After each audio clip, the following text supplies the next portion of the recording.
On dit que l'argent ne fait pas le bonheur. Ce n'est pas Enrico Macias qui dira le contraire.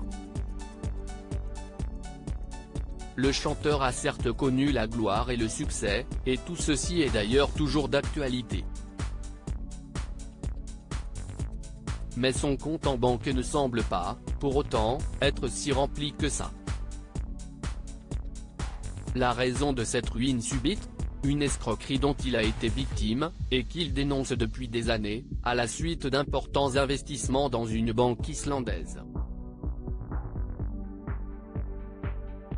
Enrico Macias préfère se concentrer sur le positif. Et le positif est de rigueur en ce début d'année 2023. Le chanteur, qui refuse catégoriquement de songer à prendre sa retraite, débutera dès le début de la saison printanière une tournée musicale organisée en l'honneur de ses 60 ans de carrière intitulée Encore un tour. Si est dans ce cadre-là que l'artiste de 84 ans a passé une tête, du côté de RTL, et qu'il a été questionné à propos de sa situation financière compliquée. Ça a été une énorme injustice pour moi, ça a été une énorme injustice pour moi, a-t-il rappelé au journaliste Steven Bellery. Ce n'est pas grave parce qu'on n'aime porter pas sa maison ou l'argent dans l'au-delà. Perdre des biens matériels, ce n'est rien du tout à côté des êtres chers.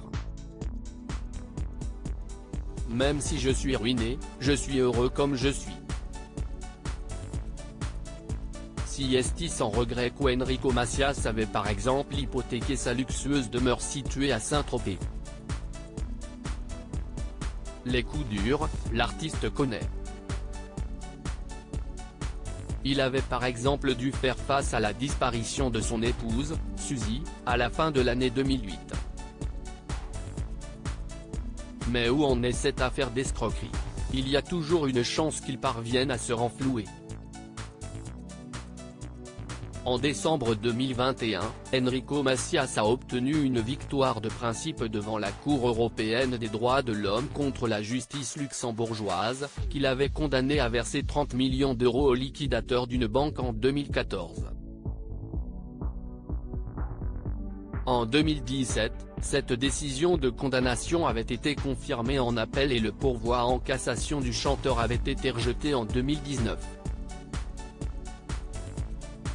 Bientôt le bout du tunnel.